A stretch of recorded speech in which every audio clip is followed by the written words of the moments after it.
berdiri di hadapan Tuhan. Allah satu-satunya yang kita sembah, Allah yang layak kita muliakan. Sama-sama katakan, alam semesta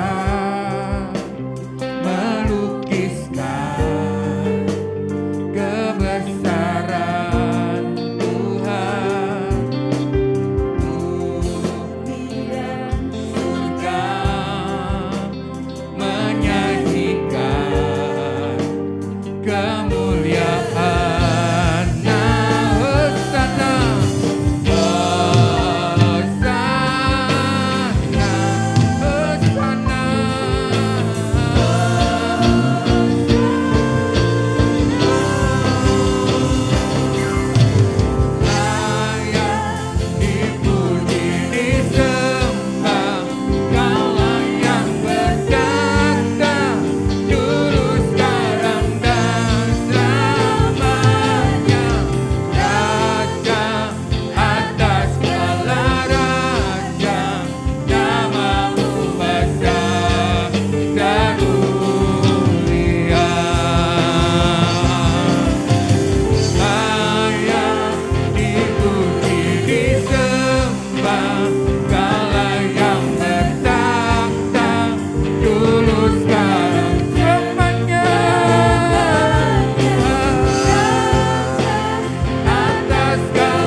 segala kemurahan Tuhan yang terus kami rasakan. Oh Yesus Tuhan, ini hati kami Tuhan, ini hidup kami ya Tuhan. Kasih-Mu begitu kuat, kasih-Mu begitu kuat di dalam hidup kami Tuhan. Oh Yesus, haleluya, haleluya. Dan kami terus memuliakan Engkau pagi ini ya Tuhan. Jamah setiap hati kami, pulihkan setiap hati kami Tuhan. Dan biarlah Engkau nyata dan Kau terus kami muliakan pagi ini. Terima kasih Tuhan. Dalam nama Yesus. Amin. Ada sukacita. Haleluya. Tuhan kita tidak pernah berubah. Kasih-Nya dulu, sekarang, sampai selama-lamanya tetap sama. Dan itulah Allah kita yang luar biasa. Berikan tepuk tangan sekali lagi buat Tuhan kita Yesus Kristus. Haleluya. Haleluya.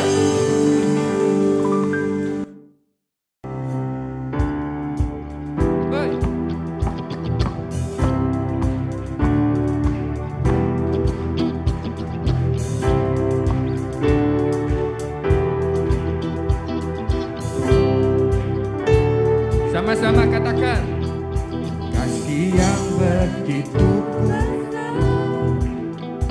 lebih kuat dari dosa, kasih yang menemukanku, selamatkan dan pulihkanku,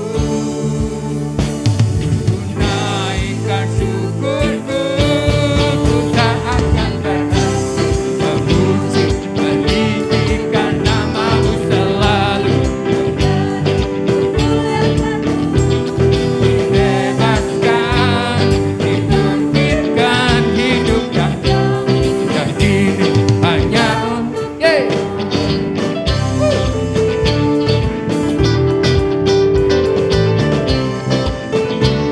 sama-sama katakan, kasih yang begitu besar, lebih kuat dari dosa, kasih yang menyembuhkanku, selamatkan dan pulihkan, tunaikan syukur, tunaikan syukur, sama-sama. Meninggikan nama-Mu selalu,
Biarlah kita setiap hari terus menyerukan nama Tuhan di dalam hidup kita.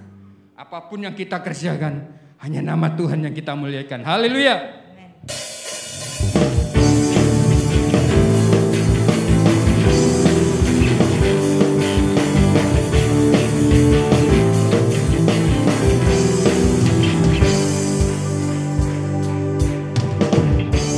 Tuhanku maha besar, Tuhanku maha kuasa, Raja segala raja. Tiadakan terkalahkan, Dia hidup dan sekali lagi sama-sama. Tuhanku maha besar.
Hidup hanya karena anugerah, dan kita hidup oleh karena perkataannya di dalam hidup kita.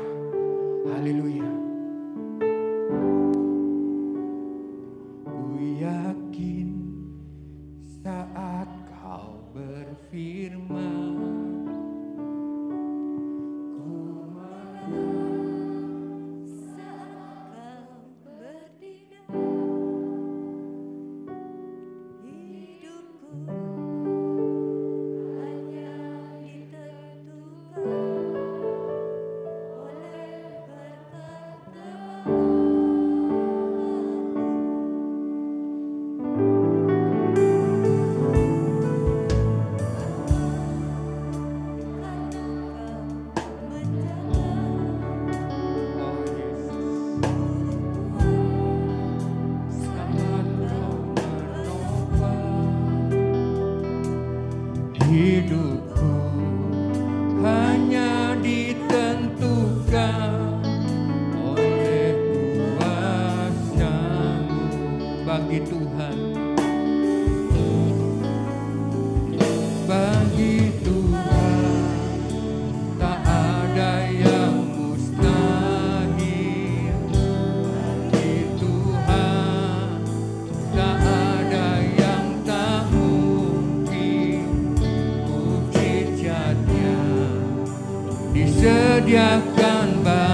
Sama-sama katakan bagi Tuhan, bagi Tuhan tak ada yang,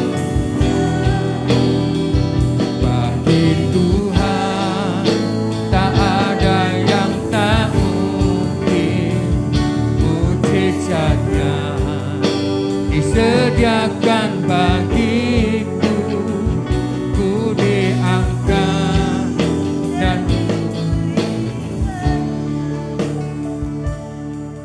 haleluya.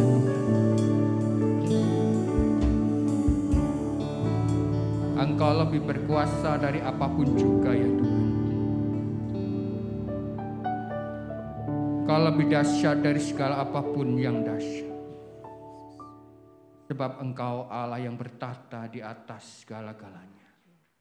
Pagi ini Tuhan, urapi setiap kami, urapi hamba-Mu yang akan menyampaikan firman-Mu ya Tuhan. Terima kasih ya Bapa. Nama-Mu kami tinggikan, nama-Mu kami muliakan. Di dalam nama Yesus Kristus. Haleluya. Amin. Shalom. Selamat pagi Bapak Ibu Saudara. Di Tuhan kita masih diberikan kesehatan, masih bisa beribadah. Baik, kita akan masuk dalam firman Tuhan yang saya kasih tema waspada. Amsal 4 ayat 23 mengatakan, jagalah hatimu dengan segala kewaspadaan, karena dari situlah terpancar kehidupan. Jadi kewaspadaan itu salah satu elemen penting dari yang namanya kehidupan. Kita punya usaha pun harus waspada. Kalau tidak ya akan ada celah di mana orang bisa mengganggu dan lain-lainnya. Apalagi perkara iman. Perkara iman ini kita harus menutup semua celah. Agar sekiranya iblis tidak mengganggu, orang lain tidak mengganggu, supaya terpancarlah kehidupan Kristus itu di dalam hidup kita. Nah, penyesatan merajalela di akhir zaman. Dan ini sudah dinubuatkan di dalam firman Tuhan. Bahwa akan ada penyesatan. Nah, kalau bicara akhir zaman itu kapan? Akhir zaman itu sejak kedatangan Yesus yang pertama sampai kedatangan Yesus yang kedua nanti. Itu akhir zaman sudah. Kan tidak mungkin Tuhan Yesus bilang, bertobatlah kerajaan Allah sudah dekat, ternyata masih lama. Ya. Tidak ya, tapi akhir zaman itu sejak kedatangan Yesus yang pertama sampai yang kedua. Jadi kita ini ada di masa di mana di zaman yang akhir. Dan penyesatan yang terjadi ada dua macam. Yang pertama itu dia akan menyerang secara langsung menyatakan Alkitab itu salah, ya, menyatakan Yesus itu bukan Tuhan, Yesus itu bukan manusia dan sebagainya. Ada juga yang caranya sedikit sopan, digiring dengan kata-kata yang mungkin kita tidak sadari bahwa itu salah. Mungkin juga dengan lagu, ya, ada banyak cara-cara orang, cara-cara setan untuk menyesatkan kita. Nah, ketidakmengertian tentang firman Tuhan ini yang jadi sasaran empuk untuk yang namanya penyesatan, Bapak. Ya, ada salahnya juga orang-orang percaya yang ngerti firman Tuhan tapi bungkam, diam. Tidak mau sharing tentang kebenaran firman Tuhan yang dia pahami. Apalagi diperparah sama sikap yang wah kalau ada informasi langsung diterima. Langsung dianggap sebagai kebenaran. Masa sih pendeta itu salah? Loh bisa Bapak Ibu. Paulus saja bisa salah Bapak Ibu. Musa saja bisa salah. Yang kelasnya rasul, yang kelasnya nabi bisa salah. Apalagi yang bukan rasul, yang bukan nabi. Tentu sama-sama bisa salah. Padahal antikristus itu dinubuatkan dari dalam gereja, bukan dari luar gereja. Bagaimana caranya orang menyesatkan bahwa Kristus itu salah kalau dia tidak tahu yang benar yang mana? Dia akan menyesatkan dulu. Jadi dengan mempelajari firman Tuhan bukan berarti kita melabeli orang, wah ini orang penyesat ini, bukan. Tapi saya mengajak kita semua di sini untuk berhati-hati dengan yang namanya ajarannya, bukan dengan orangnya. Karena orangnya bisa saja salah. Ajarannya yang harus kita hati-hati. Sama dengan pendosa. Kita tidak boleh benci orang yang berbuat dosa, kita harus benci dosanya. Begitu juga dengan penyesatan ini. Nah, di dalam Lukas 10 ayat 3 dikatakan, pergilah, sesungguhnya aku mengutus kamu seperti anak domba ke tengah-tengah serigala.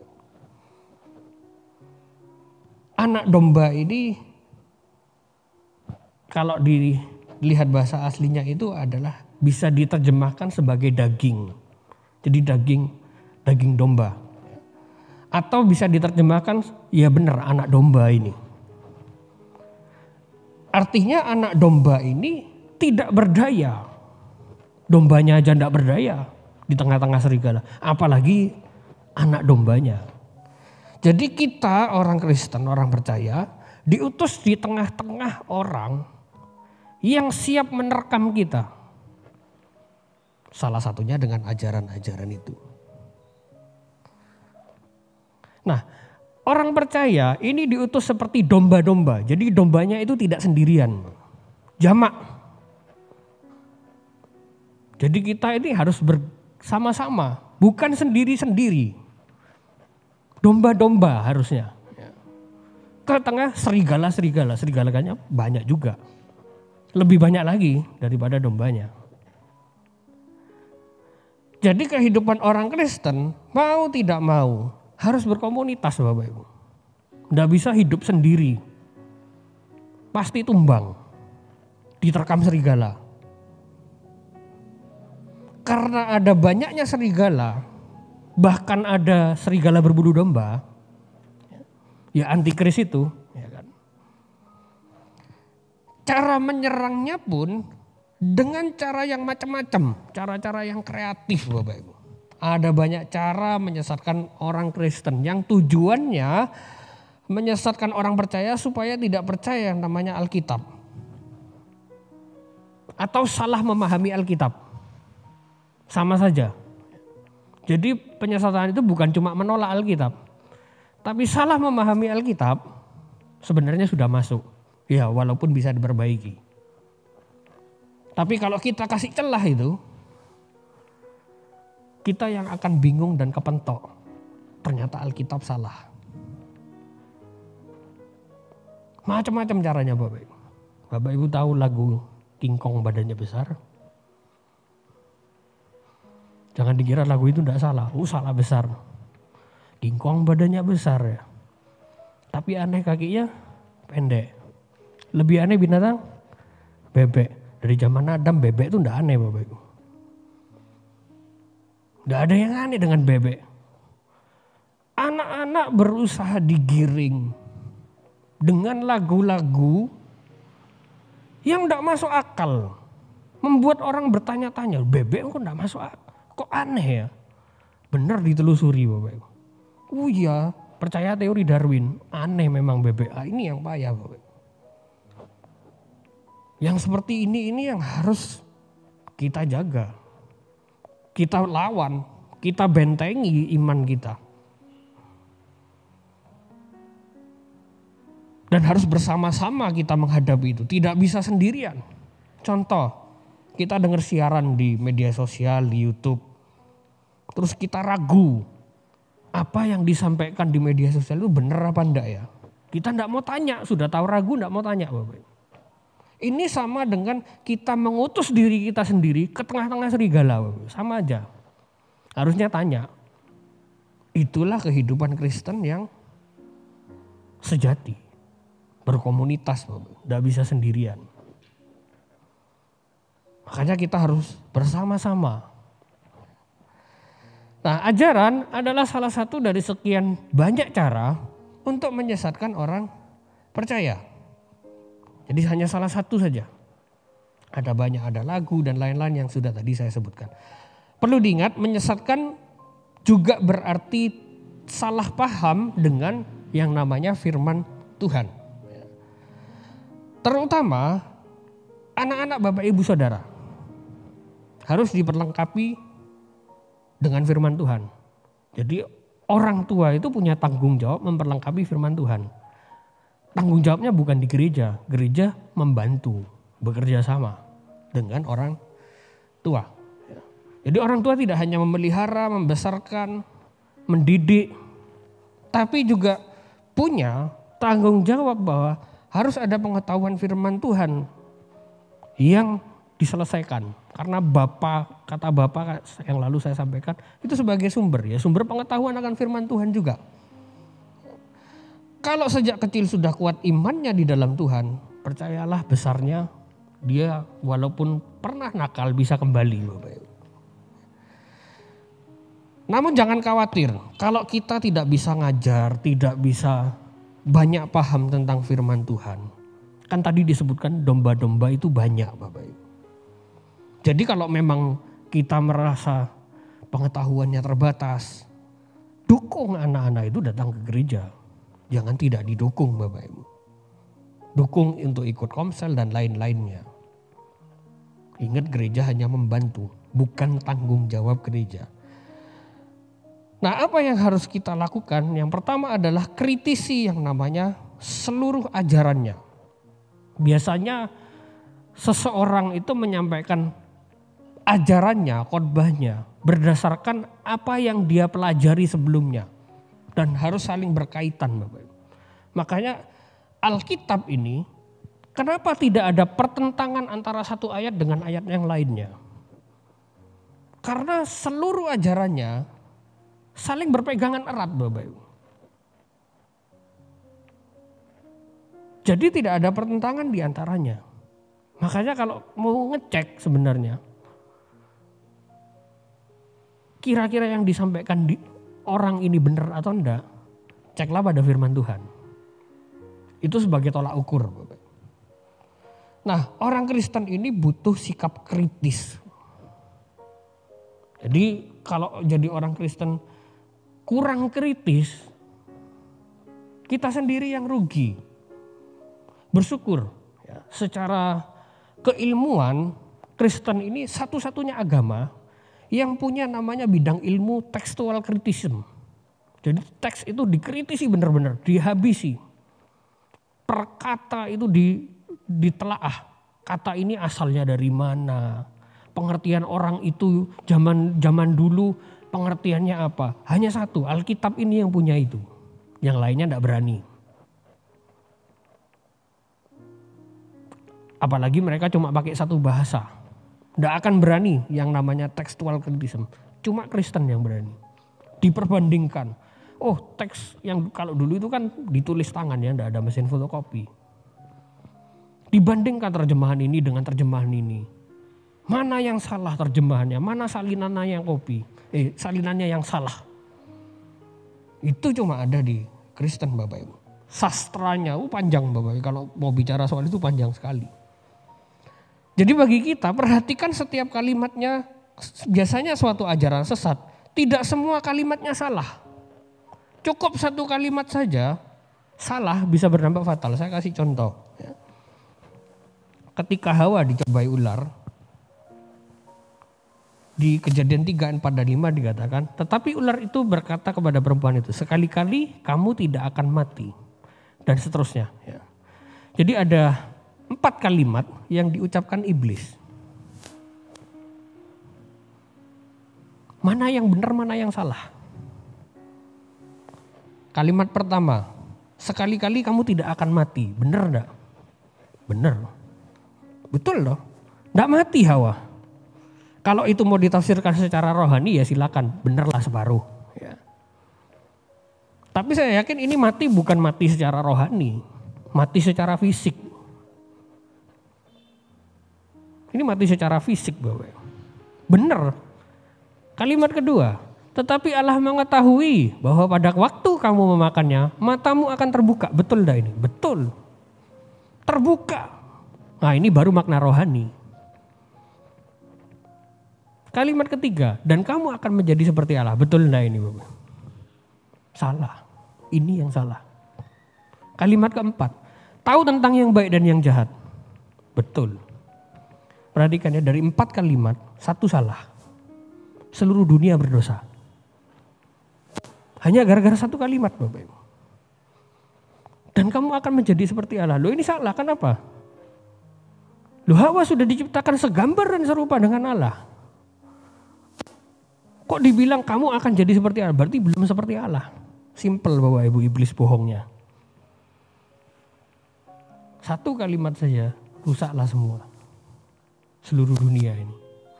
Bukan gara-gara Hawa. Kita tidak boleh nyalakan Hawa. Belum tentu kita kalau jadi Hawa juga tidak akan tergoda. Pasti tergoda Bapak Ibu. 1 kalimat yang salah ini. Ini trik yang digunakan iblis. Yang digunakan terus sampai hari ini Bapak Ibu. Bahkan ketika Yesus dicobai. Dia pakai kalimat-kalimat dicampur-campur. Ada yang benar, ada yang salah. Pintar Bapak Ibu iblis itu.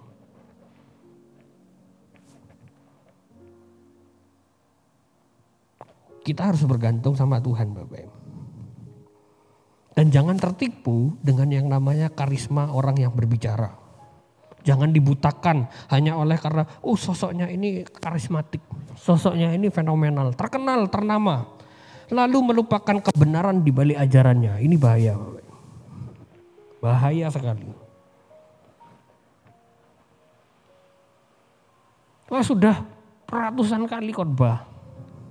Kalau salah cuma 1 ya wajar. Kalau salahnya fatal ya enggak wajar Bapak Ibu.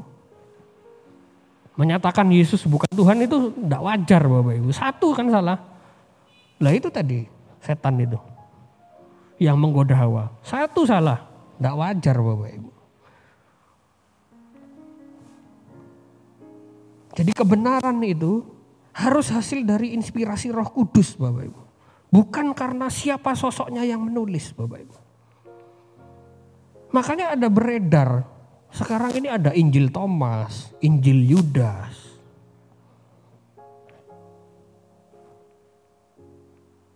Yang kita nilai bukan siapa penulisnya. Tapi apakah ajaran itu diinspirasi Roh Kudus atau enggak? Benar enggak? Bertentangan dengan kebenaran yang lain atau enggak? Nah itu. Sekalipun Matius, Markus, Lukas, Yohanes, Paulus nulis, kalau tidak diinspirasi Roh Kudus pasti salah. Pasti salah. Makanya Alkitab ini bilang segala tulisan yang diilhamkan Allah sangat berguna untuk mengajar dan lain-lain itu kan. Diinspirasi Roh Kudus, Bapak Ibu.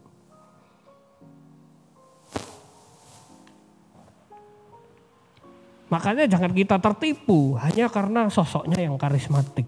Lu sekelas rasul aja kalau nulis enggak diinspirasi Roh Kudus aja bisa salah. Apalagi yang kelasnya bukan rasul. Lalu yang kedua, kita harus periksa maksudnya. Di dalam Matius 16 ayat 5 sampai 11 di situ Tuhan Yesus sedang berdebat soal roti, Bapak. Roti dan ragi orang Farisi. Ternyata yang Tuhan Yesus maksud bukan roti secara literal, tapi ajaran sesat dari orang Farisi. Contoh, jangan kejar berkat Tuhan. Bener enggak ini Bapak? Jangan kejar berkat Tuhan. Salah. Harus kejar berkat Tuhan. Enggak dari Tuhan, dari siapa kan gitu. Ikut Tuhan itu cuma pikul salib. Bener enggak ini? Tidak benar 100% juga.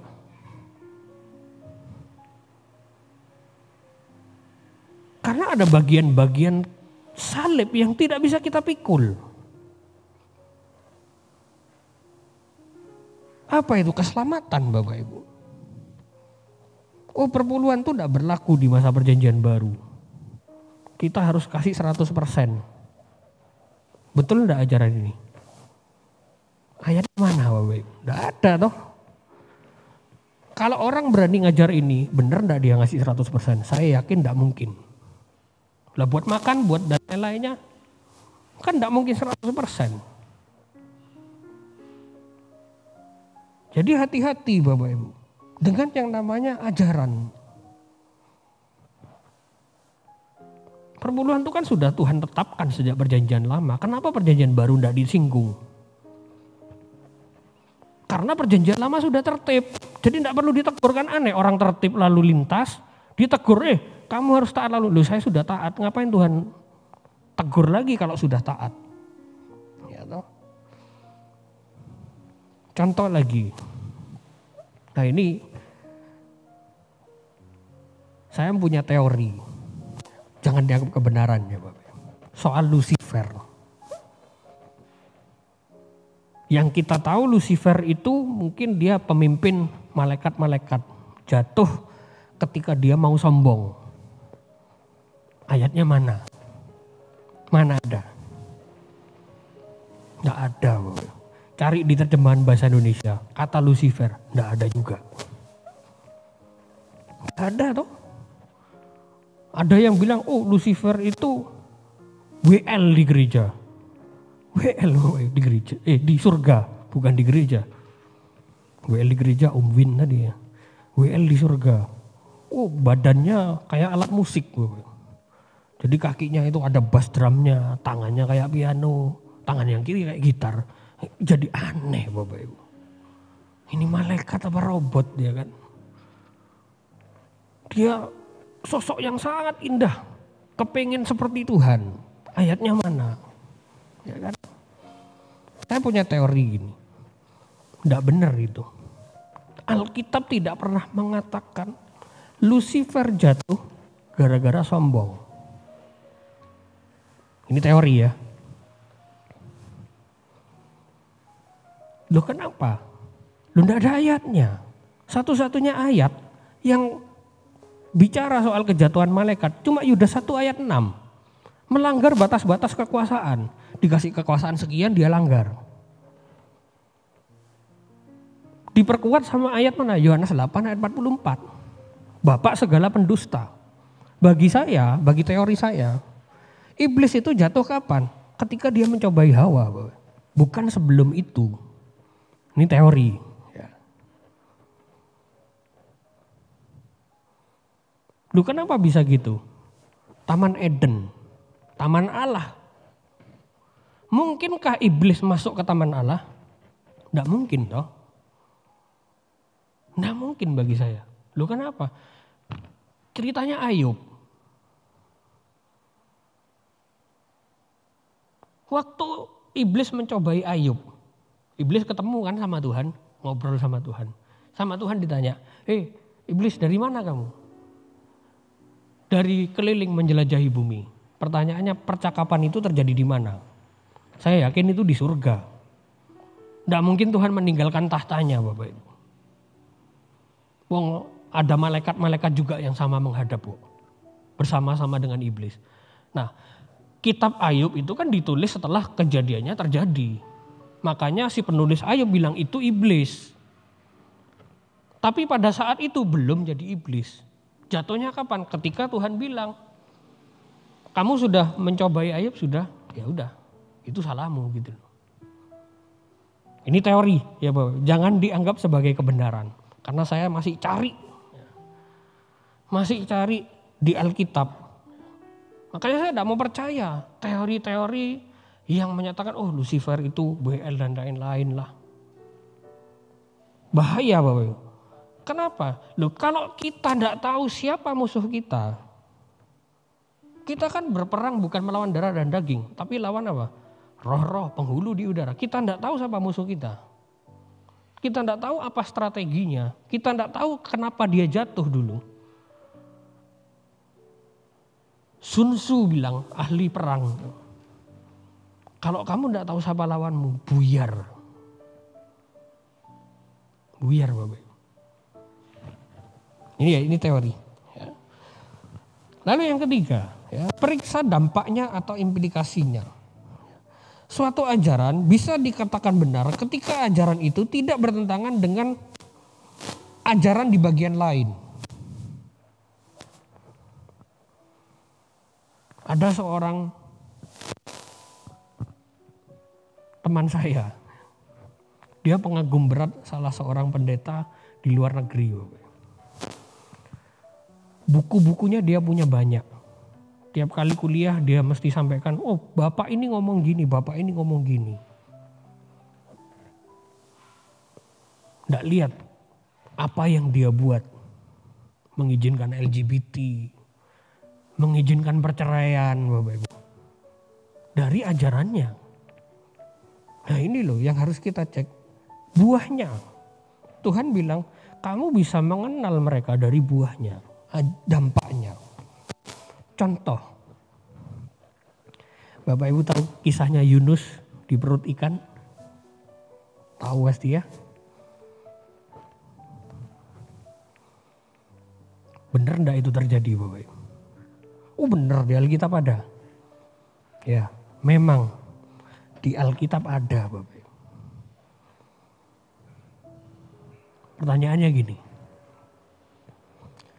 Ketika Yunus di perut ikan, terus dia dicampakkan keluar oleh ikan itu, apakah Yunus mati di perut ikan?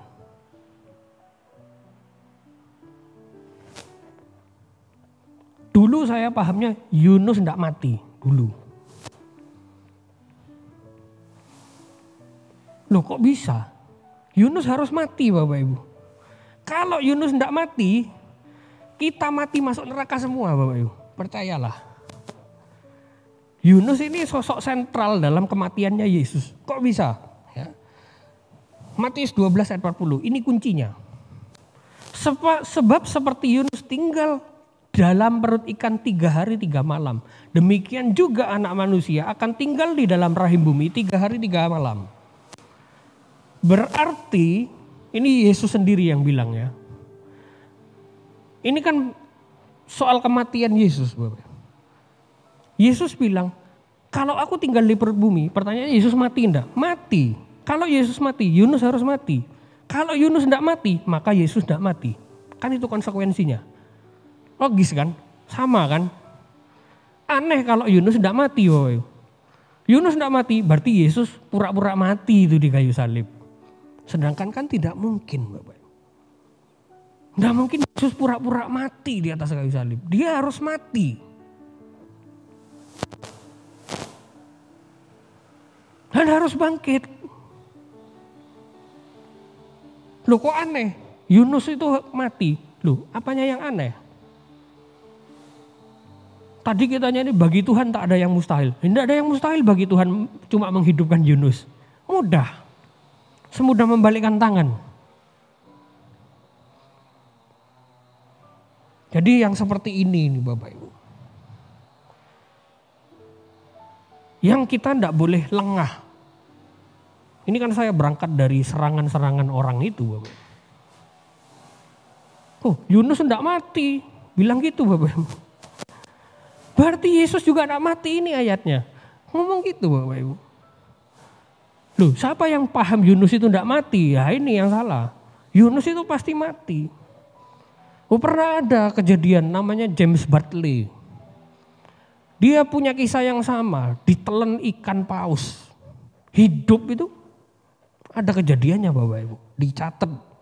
Ya, di berita-berita itu ada banyak. Tapi akhirnya apa? Aneh kesaksiannya dia. Ya aneh, enggak masuk akal Bapak Ibu. Mana ada orang di perut ikan bisa hidup? Enggak ada Bapak Ibu. 3 hari 3 malam loh. Dia mau makan apa? Mau minum apa? Enggak mungkin hidup. Oksigen dari mana Bapak Ibu? Lebih enggak masuk akal lagi kalau hidup. Kita akan cari teori-teori. Berusaha mengilmiahkan bahwa Yunus itu hidup dalam perut ikan. Aneh. Nanti jadinya aneh. Jadi ayo kita hati-hati. Ketika kita dengar cerita, dengar teori-teori, dengar yang namanya pengajaran-pengajaran. Kalau itu tidak masuk akal, Bapak, bertentangan dengan firman Tuhan lain, patut kita kritisi, patut kita pertanyakan. Sama seperti kisah Yunus ini.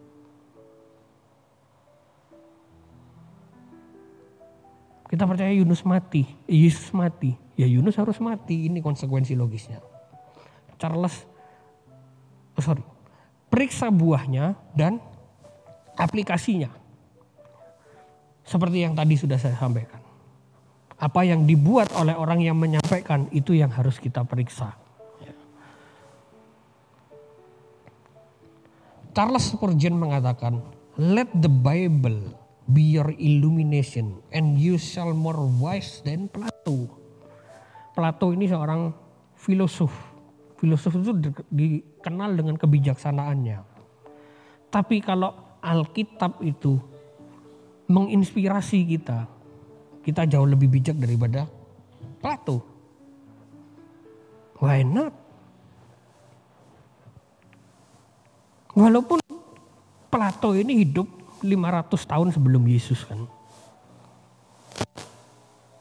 Tapi tidak ada yang bisa menandingi Bapak Ibu kebijaksanaan dari Alkitab. Roma 5 ayat 8. Akan tetapi Allah menunjukkan kasih-Nya kepada kita oleh karena Kristus telah mati untuk kita ketika kita masih berdosa. Apa maksudnya ini? Saya undang tim musik untuk maju. Saya akan tutup dengan bagian ini. Ayat ini harus jadi pegangan kita Bapak. Kenapa? Kita jadi orang Kristen. Merasa mempelajari Alkitab, mendalami firman Tuhan, ibadah rajin, pelayanan rajin. Kita merasa kita sudah membuat Tuhan sayang sama kita. Salah Bapak Ibu. Kalau aku rajin berdoa, Tuhan sayang sama aku. Kalau aku tidak rajin berdoa, Tuhan tidak sayang sama aku. Salah. Rajin mendalami firman Tuhan tidak membuat Tuhan tambah mengasihi kita. Tapi kita yang tambah sayang sama Tuhan. Bapak Ibu rajin ibadah, rajin baca firman, rajin berdoa. Bertambah itu rasa sayang kita sama Tuhan. Mendalami firman Tuhan, rasa sayang kita yang bertambah sama Tuhan. Amin. Mari kita bangkit berdiri Bapak Ibu.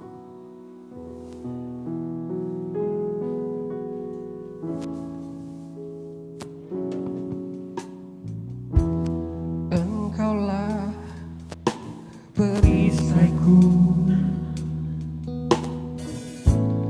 saat badai hidup menerpaku. Firman-Mu di dalamku, tenangkan jiwaku. Engkaulah perisaiku. Engkaulah perisaiku saat badai hidup menerpaku. Firman-Mu di dalamku, tenangkan jiwaku. Ku kan berdiri di tengah badai dengan kekuatan yang Kau berikan. Sampai kapanpun ku kan bertahan, karena Yesus selalu ku kan berdiri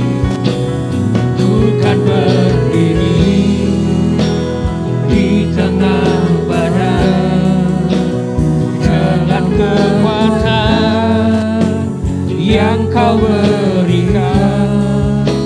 Sampai kapanpun ku kan bertahan, karena Yesus selalu ku kan berdiri di tengah badai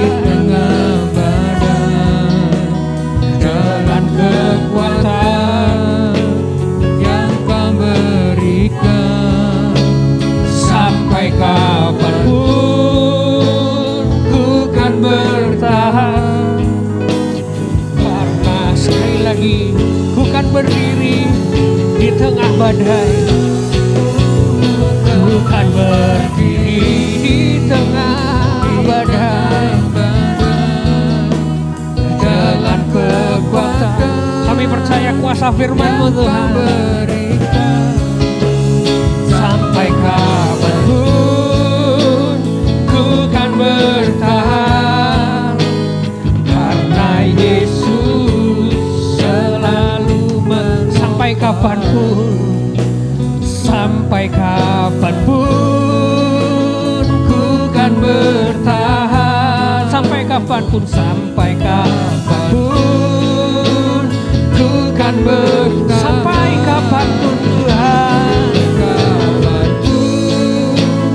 ku kan bertahan, karena Yesus selalu menopang.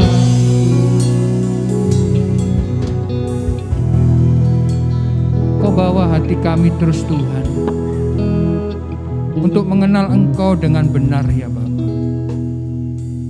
Melalui kebenaran-kebenaran firman-Mu yang Kau sampaikan melalui hamba-hamba-Mu.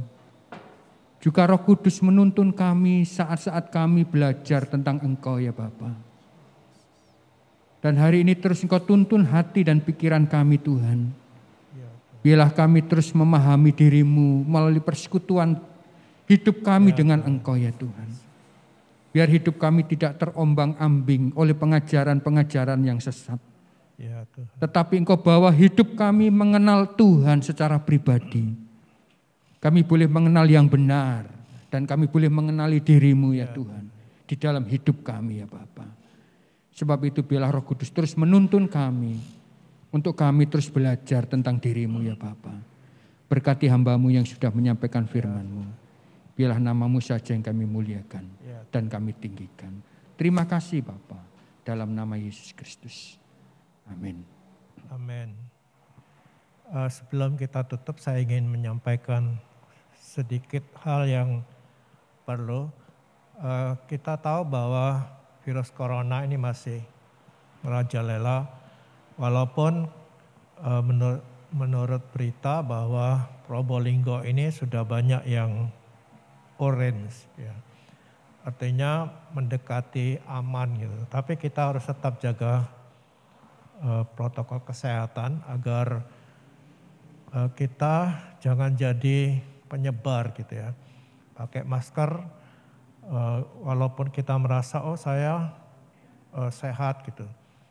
Tidak perlu, kenapa? Karena jangan sampai kita jadi OTG gitu ya. Orang tanpa gejala kita bawa virus, orang lain tertular gitu. Nah, dan yang penting adalah bahwa vaksinasi ini kan sudah dimulai gitu ya.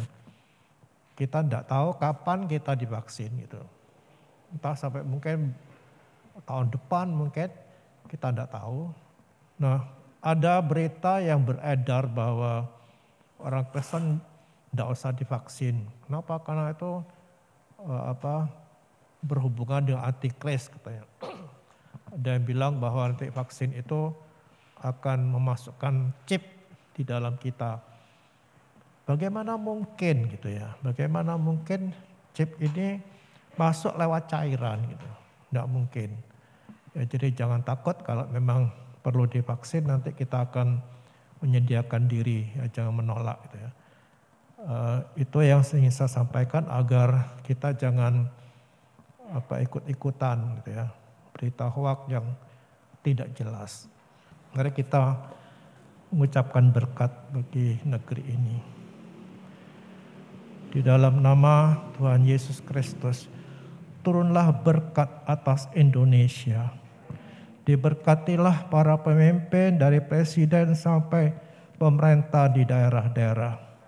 Diberkatilah dengan keamanan. Diberkatilah dengan kemakmuran. Diberkatilah dengan kesehatan. Diberkatilah Kabupaten Probolinggo dengan berkat yang besar. Diberkatilah orang-orang percaya yang ada di daerah ini.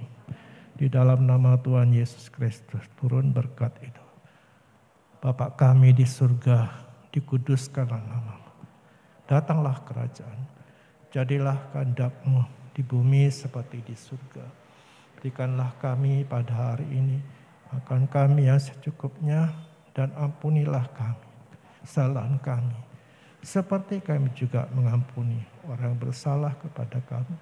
Dan jangan bawa kami ke dalam pencobaan, tapi lepaskanlah kami daripada yang jahat. Karena Engkaulah yang punya kerajaan, kuasa, dan kemuliaan sampai selama-lamanya. Terima kasih ya Bapak untuk penyertaan-Mu dalam ibadah kami. Dan kami percayakan sekali lagi hidup kami dalam tangan-Mu. Engkau mau bawa kami ya Bapak untuk lebih dekat kepada-Mu. Dan apapun yang kami akan hadapi, tolonglah kami untuk terus berserah kepada Tuhan. Memberkati anak-anak-Mu semua dalam pekerjaan mereka. Tolong mereka yang sakit, Kau menyembuhkan mereka ya Bapak.